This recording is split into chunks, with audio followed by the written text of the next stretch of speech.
Welcome back, as they say in the media, where the correct answers are number 2 and number 3. 5 is not the maximum element of this interval. In fact, 5 is not an element of this interval at all. This, remember, is a set of all x in the reals such that 0 strictly less than x strictly less than 5. So 5 itself is not a member of there. So not only is it not the maximum element, it's not an element at all. 7 is actually not a member of this interval, for the same reason as 5 wasn't an element of this interval, but nevertheless 7 is still the least upper bound. There is no smaller upper bound of that interval than 7. So it is a least upper bound. So least upper bounds are not the same as maximums. And in this case, 0 is a member of that set. That interval is defined, remember, as a set of reals such that 0 less than or equal to x less than or equal to 1. And in this case, the end points 0 and 1 are elements of the interval. So 0 is in there, and it's clearly the minimum element of that interval.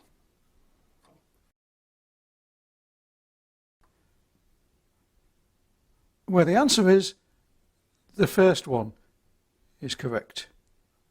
This is what it means to say that the rational line is dense. Between any two rationals, you can find a third one.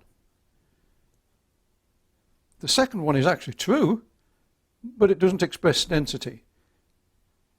It doesn't express density because whether or not there is an irrational number between two rationals is sort of irrelevant.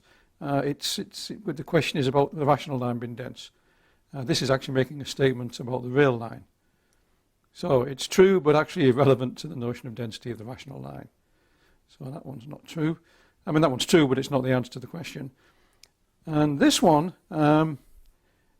that's actually expressing the notion of completeness. Now, if by least upper bound we mean least upper bound in the rationals, in the rational line Q, then that would say that the rational line is complete, which is false. If, however, we interpreted this to mean every set of rationals that is bounded above has a least upper bound in the real numbers, then that would be an instance of the completeness of the real line. And this issue about the existence of least upper bounds is what distinguishes the reals from the rationals, and it's what makes the reals a very powerful system for doing advanced mathematics and calculus in particular, and demonstrate. And the fact that the rationals is not complete is what demonstrates the impoverished nature of the rationals in terms of mathematics and doing things like calculus. Okay, how did you get on?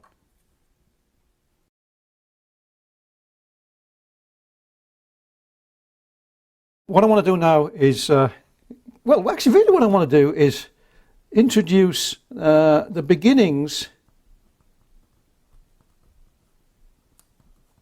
of the subject known as real analysis.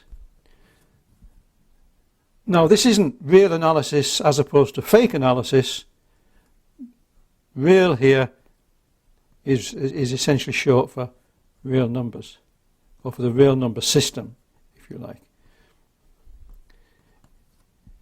It's the analysis of the real numbers. And I'm going to begin with a theorem. The rational line is not complete. Now, if you've done that assignment 10.1 that I asked you to do, you should be familiar with what that means, but let me remind you, in case you decided to play it risky and go ahead without doing that assignment. Well, let me just remind you that completeness means if a subset of reals has an upper bound, then it has a least upper bound. In the set of reals, that is. That was completeness as applied to reals. But as I mentioned at the time, these notions also apply to any set, So in terms of the rationals, completeness would mean if A is a set of rationals having an upper bound, then it has a least upper bound in the rationals. What this theorem says is that this property does not hold for the rational numbers. Remember, R stands for real numbers here, but if I replaced R by Q and talked about the rational numbers, then this property would not hold. It does, however, hold for the real numbers. That is the completeness property for the real line. We won't be able to prove that, but I'll be able to indicate how it's possible to construct the rails in order to make it possible to prove that. Okay, here's the proof of the theorem. Let A be the set of all rationals R such that R is non-negative and R squared is less than 2. Now already you can probably sense what's going on. This is going to hinge around that property that the square root of 2 is irrational. So let me draw a picture. Here's 0. Here's 2. A is going to be a set where everything is going to be greater than or equal to 0.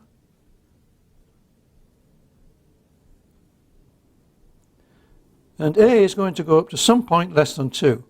Well, A only contains rationals less than 2, whose square is less than 2, so those rationals themselves are less than 2. So it's going to be something like this. And we all know that lurking in there somewhere is the square root of 2. I should stress that throughout this argument, the argument I'm about to give, we're talking purely about the rationals. So I'm not going to be talking about any reals. This is why I sort of put this down here somewhat faintly. This is to help guide our intuition. This is to sort of motivate what's going to go on. But the entire argument I give is going to be in terms of rational numbers, not real numbers. I deliberately did not write R less than the square root of 2 because there is no such thing as a square root of 2 in the rationals. I'm using sets of rationals in this argument. It's an argument about the rational numbers, not about the real numbers. Okay, well, A is bounded above. For example, 2 is an upper bound. We only need to find 1, and 2 will do just fine. I will show that A has no least upper bound. That would mean that A is a set of rationals which has an upper bound but no least upper bound, and hence the rational line is not complete. Because completeness would say that any set of rationals with an upper bound in the rationals has a least upper bound in the rationals. Well, how would I show that there's no least upper bound? Well, let x in Q be any upper bound of A and show there's a smaller one.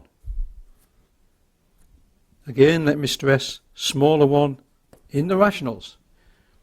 Remember, we use the letter Q to denote rationals because Q stands for quotient, and rational numbers are numbers that are quotients of integers. We can't use the letter R for rational because R is used for real numbers. Unfortunate, I know, but there we are. Well, since we're talking about the rationals, that upper bound x is going to be of the form P over Q, where P and Q are integers. In fact, they can be natural numbers, because this set A is positive integers, or at least non-negative numbers. This set A is non-negative rationals. It's everything's to the right of the origin, so everything's positive. So I don't have to worry about negative numbers here. So these two integers can be chosen positive. And I want to show that there's a smaller upper bound.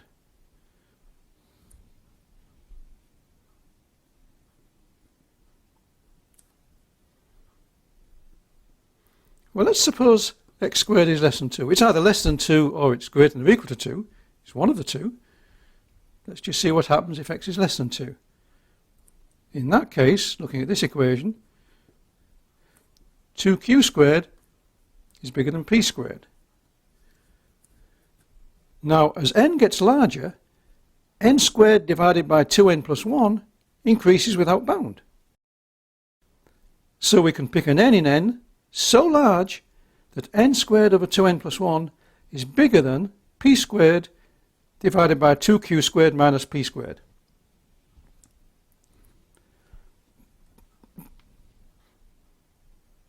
Now you might not see where I'm going with this, but hopefully you can believe everything I've said. Okay, we're assuming x squared is less than 2. We'll actually, in a moment, we'll arrive at a contradiction. So the conclusion I'm going to get out of this is that x squared is in fact not less than 2. But this is where we're starting. If x squared is less than 2, then because of that definition, 2q squared is greater than p squared. Okay, so 2q squared minus p squared is positive. That means this number is a positive number. And what I'm saying is that because we've got an n squared here and a linear term involving n here, the bigger n gets, this gets increasingly large. It gets as large as you want it to be. So I can pick an n big enough so that this number is bigger than that one.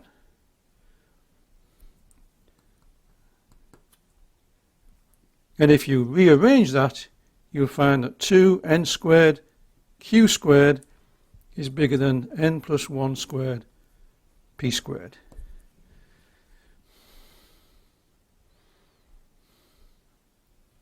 Okay, I'll leave you to do the algebra for getting from there to there. Hence,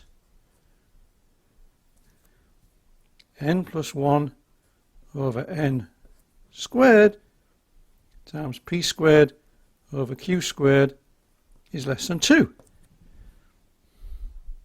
Just rearranging that, taking those terms to the other side. Now we'll let y be n plus 1 over n times p over q. Well, notice that y is a rational number. It's a quotient of integers. And y squared is less than 2. Because this says that y squared is less than 2. By the way, this, by now you should have begun to smell why I started looking at this term. I was trying to get this number y. Remember, I started with an x as an upper bound, and I wanted to show that there's a smaller one, and I'm going to work towards that. And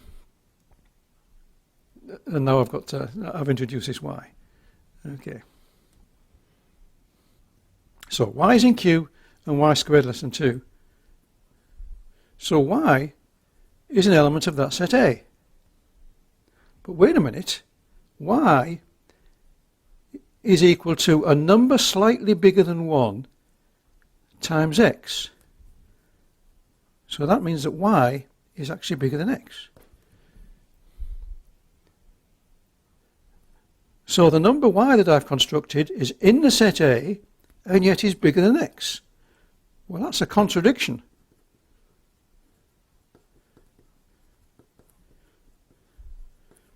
Since x is an upper bound of A. That supposition must be false. So x squared has to be greater than or equal to 2. Okay, so what I've done is I've taken an upper bound of A.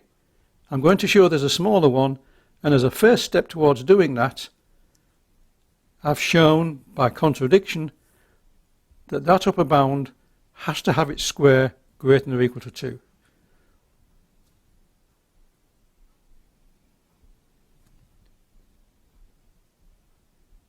Now I'm going to go ahead using this extra information to show that there's a smaller upper bound, and hence there's no chance of any x being a least upper bound.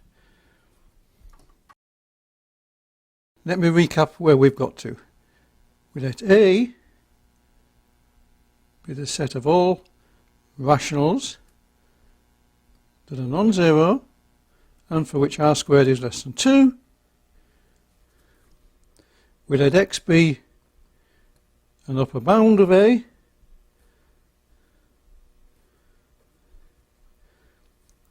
and we had x in the form p over q, where p and q are integers.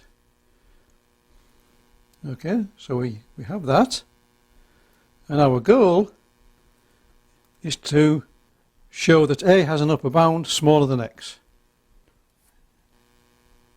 Hence, there cannot be a least upper bound, which would show that the rationals are not complete. And we just showed that x squared is greater than or equal to 2. Hence, since the square root of 2 is a rational, x squared is strictly bigger than 2. X is a rational, x squared can't be equal to 2, so it's strictly greater than 2. Thus, since x equals p over q, p squared is bigger than 2q squared. I'm going to use this fact to find an upper bound of a smaller than x. To do that, I'm going to pick n, an integer, so large that the following is true. N squared divided by 2n plus 1 is bigger than 2q squared over p squared minus 2q squared. i.e., rearranging that, p squared n squared greater than 2q squared times n plus 1 squared. So you just rearrange this, do a little bit of algebra, and you get this. i.e., p squared over q squared times n over n plus 1 squared is greater than 2. Again, you just rearrange that and do a little bit of algebra to get that. Let y be n over n plus 1 times p over q. Then y is an element of q. Y is a rational number. It's a quotient of integers. So it's in q. And moreover, y squared is bigger than 2.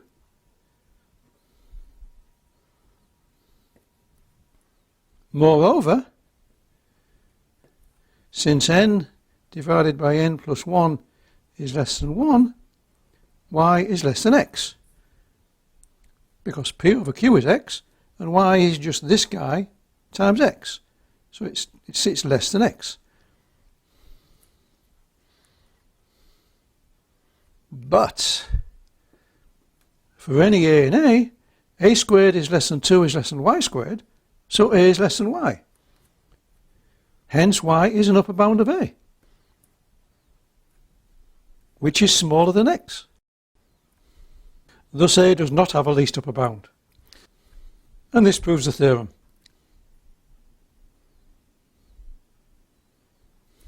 I guess my mathematics is better than my handwriting. This proves the theorem. Okay. Final remark, the construction of R from Q can be done in several different ways, but in all cases the aim is to prevent an argument like the above going through for R. And with that, you're at the very gateway to modern real analysis. For our final topic in this course, I'd like to say a little bit about real number sequences. These are connected with one of the ways of constructing the real numbers from the rationals, and they also give us a technique or a concept for doing an awful lot of work in real analysis. To put it another way, sequences of real numbers are a big deal in modern real analysis, which means they're a big deal in calculus. And anything that's a big deal in calculus is a big deal in science and engineering and technology. So, whichever way you cut it, sequences are a big deal. Well, what is a sequence?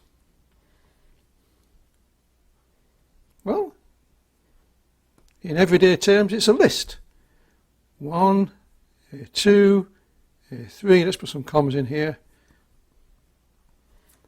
of numbers. So we have a number, a number, a number, going on to infinity. The way we normally express this and try to capture this infinite extent here is by writing it an, where n goes from 1 to infinity.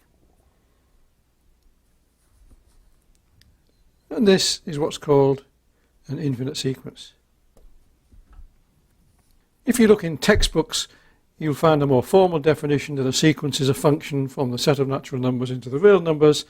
But for the purposes of one of the kind of things I want to talk about here, it's enough to think of it simply as an infinite list of real numbers. For example, the sequence of natural numbers, 1, 2, 3, and so forth. That's an infinite sequence. In terms of our notation, I would just write that as n, for n goes from 1 to infinity. Or I could have the sequence that consists simply of an infinite sequence of 7s. 7 going on forever. That would be expressed in this way.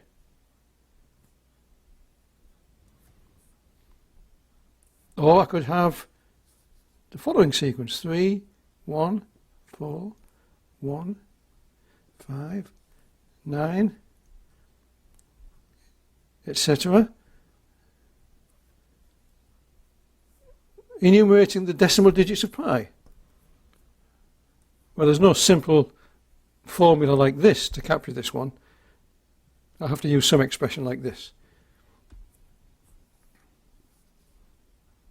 Or let me give you another example. I could have the sequence consisting of -1 to the n plus 1 from n equals 1 to infinity.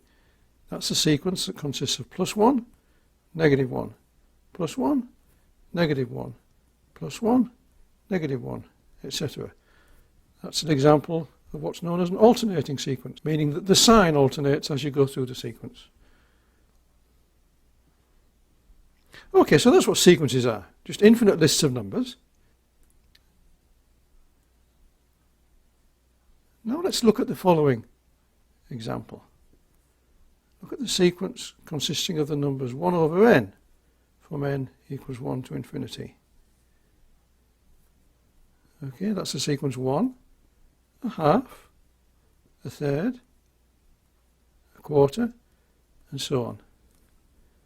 And the thing to notice about this is that the numbers get closer and closer to 0. In fact, they get arbitrarily close to 0. Or this one. 1 plus 1 over 2 to the n from n equals 1 to infinity. That consists of the numbers 1 and a half, 1 and a quarter, 1 and an eighth, 1 and a 16th, etc. And these numbers get arbitrarily close to 1. And going back to this example here, the sequence 3, 3.1, 3.14, 3.141, 3.1415, 3.14159, 3.1415992, 3.1415926. That sequence gets arbitrarily close to pi. That's as far as I know the decimal expansion, by the way. So these sequences have the property that as you go along them, they get arbitrarily close to a fixed number. 0 in the first case, 1 in the second case, and pi in the third case. And there's a general property here that we're going to capture by way of a definition. If the numbers in a sequence n from 1 to infinity, gets arbitrarily closer to some fixed number a, we say that sequence tends to the limit a, and write n arrows a as n arrows infinity. An alternative notation is we sometimes write it this way: limit as n goes to infinity of a sub n equals a. Not all sequences tend to a limit. Look at this one, for example, this alternating sequence. +1, -1, +1, -1. That doesn't approach any particular number. It bounces back and forth between +1 and -1. This one, in a trivial sense, does tend to a limit. This one tends to the limit 7. It doesn't just tend to it, it never gets away from it. This one doesn't tend to a limit at all. These numbers get bigger and bigger and bigger. We would sometimes say that the sequence tends to infinity, but that's beyond the scope of the limited amount I want to talk about sequences in this course. The point is, some sequences don't tend to a limit. Other sequences do tend to a limit. Okay, let's move on. Well, so far everything's been very intuitive. Let's get a little bit more formal now. We've got a sequence an, n from 1 to infinity. The intuitive explanation, or the intuitive description I gave of this, that the sequence, or the members of the sequence, tend to a limit a as n tends to infinity, that sort of corresponds fairly roughly to the fact that the absolute value of an minus a becomes arbitrarily close to 0. Boy, my writing really is a problem, isn't it? Close. Now let me give you the formal definition. And the formal definition involves being precise about what that means. an tends to a as n tends to infinity if and only if, for all real numbers epsilon greater than 0, there is a natural number n such that for all m greater than or equal to n, absolute value of am minus a is less than epsilon.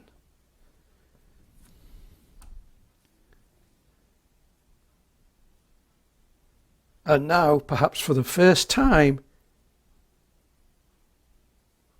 you see why we spent so much effort understanding quantifiers and being particular about the order in which quantifiers appeared. This definition is absolutely crucial in real analysis.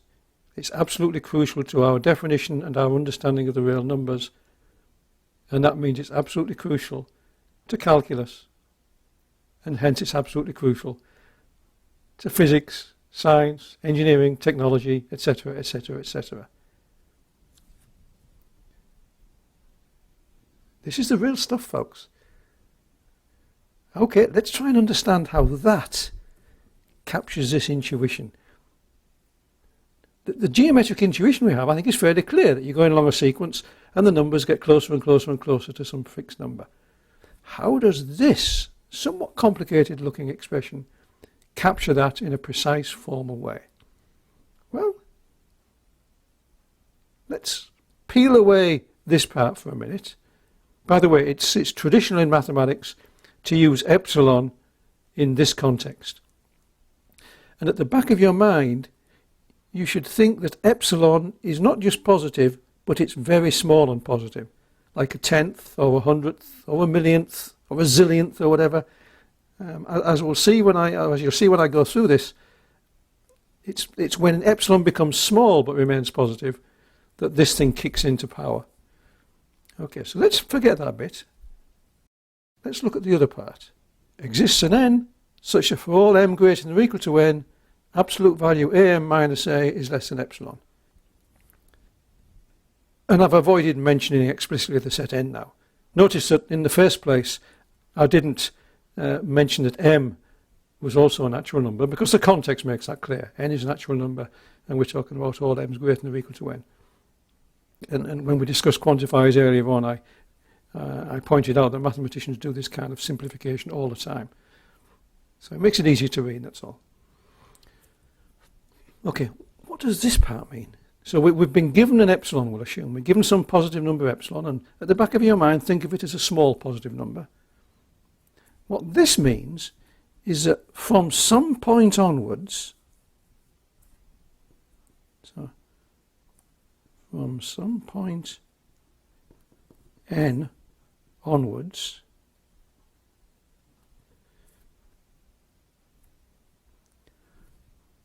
all the members of the sequence are within a distance epsilon of A. So all the numbers in the sequence an, n equals 1 to infinity, are within a distance of epsilon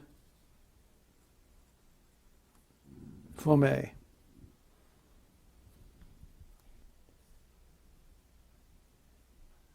You still with me? Now let's see what this thing means when we have the whole expression. This says that for any epsilon greater than 0, this thing holds. So for any epsilon 0, there is a point such that from that point onwards, all the numbers are within a distance epsilon from A. As I mentioned a moment ago, the intuition here is that we can take epsilon greater than 0 as small as we want. So let me draw a picture now. We've got some number A, and there's a sequence bouncing around here somewhere. You know, maybe it's coming in from the left, from the right, or maybe it's bouncing around. But there are these numbers A1, A2 scattered along this line here. Now we're given an epsilon greater than 0, so let's suppose it's down here. So here's, let's say negative, here's A minus epsilon, and here is A plus epsilon. Okay. I've just got a distance epsilon to the left and a distance epsilon to the right. And the argument I'm about to give will hold for any epsilon. At least that's what this says. So I'm given an epsilon, and I look at this interval. And what the rest of this formula says is that from some point on, all the elements of the sequence are in here.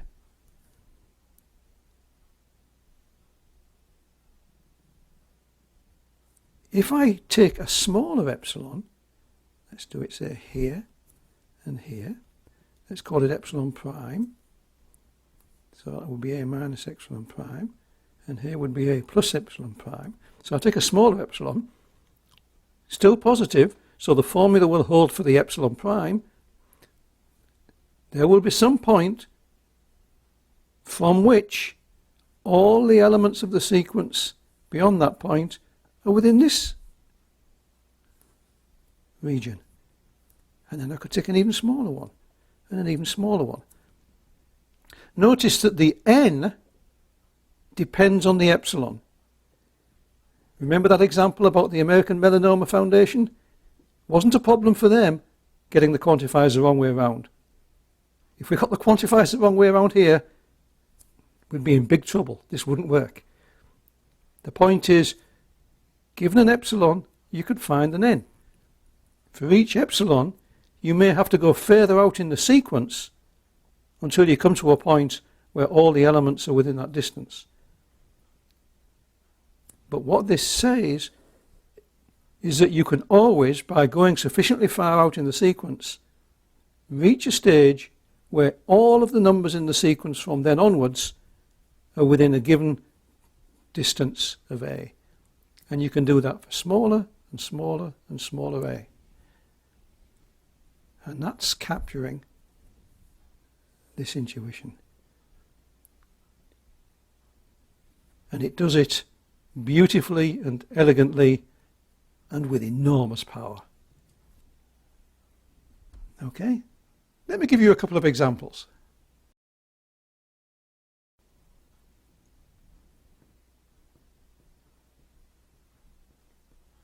First example. Let's look at the sequence 1 over n. N goes from 1 to infinity. Now we know that 1 over n tends to 0 as n tends to infinity.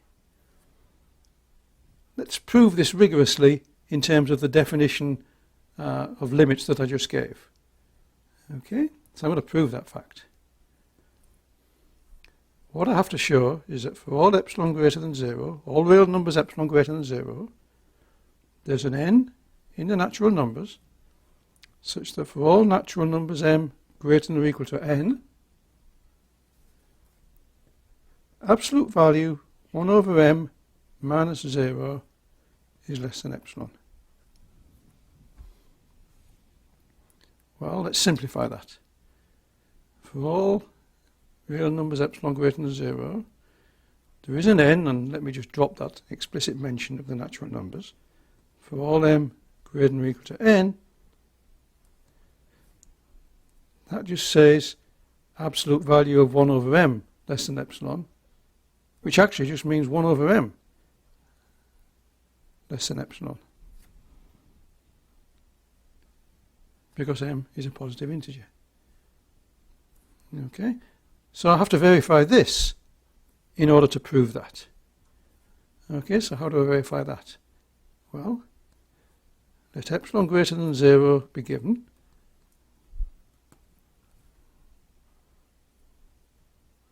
Another way of saying it would be to say let epsilon greater than 0 be arbitrary.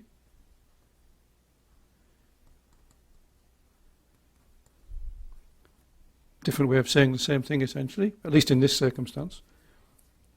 What I need to do is find an n such that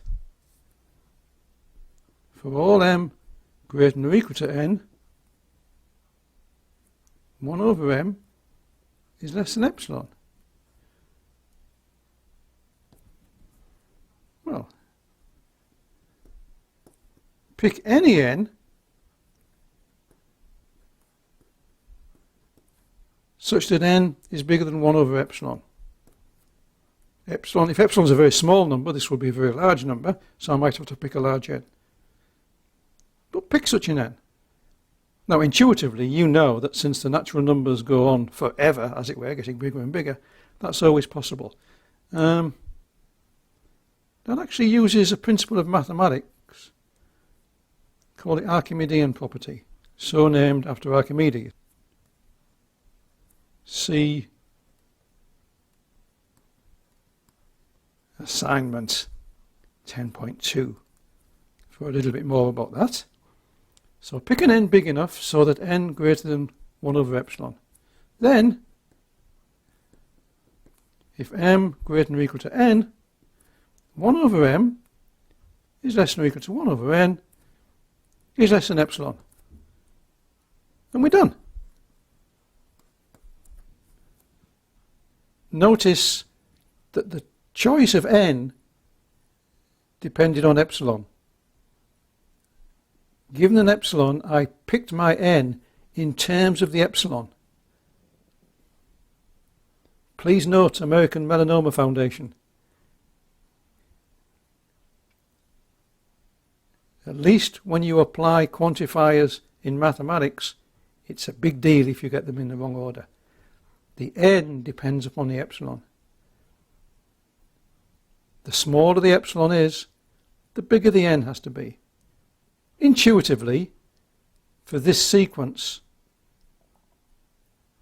the smaller the tolerance you impose on the number being close to 0, the further out in the sequence you have to go, the bigger the n is, before you're within that tolerance. So quantifier order matters. The choice of n depended on epsilon. Different epsilon, different n. Okay, let me give you one more example. And let me look at this sequence. N over n plus 1 from n equals 1 to infinity. That's the sequence 1/2, 2/3, 3/4, 4/5, and so on. And let me prove, in terms of the definition, that n over n plus 1 tends to 1 as n tends to infinity. Now, intuitively, it obviously does. These numbers get closer and closer and closer to 1. But to prove that, what I have to show is the following. For all epsilon greater than 0, there is a natural number n, such that for all natural numbers m greater than or equal to n, absolute value of m over m plus 1 minus 1 is less than epsilon. Okay, I'm going to prove it the same way as before. I'm going to assume I'm given an epsilon, then I'm going to find an n dependent on epsilon that makes this thing true. Let epsilon greater than 0 be given. We need to find an n such that for all m greater than or equal to n,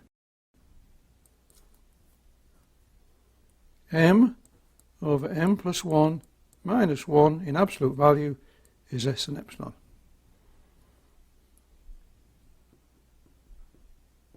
Well, I'm going to pick n so large that n is bigger than 1 over epsilon. That's actually the same choice as in the previous example. It just works out that way because I'm using very simple examples. In more complicated examples, the choice is perhaps not quite so simple as straightforward as this. Okay, but let's see why that one works in this case. Then for any m greater than or equal to n, I've got the following. M over m plus 1 minus 1 in absolute value equals minus 1 over m plus 1 in absolute value. Just work that out as a single fraction, which is just 1 over m plus 1, which is less than 1 over m, which is less than or equal to 1 over n, because m is greater than or equal to n, which is less than epsilon.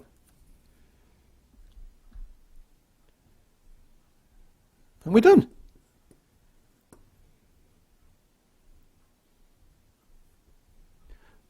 Okay, you should now be in a position to attempt the questions on assignment 10.2. Bear in mind that the two examples I've given were particularly simple ones, where the choice of the n was very simple. You won't always be so lucky. You might have to work a little bit harder to find the n.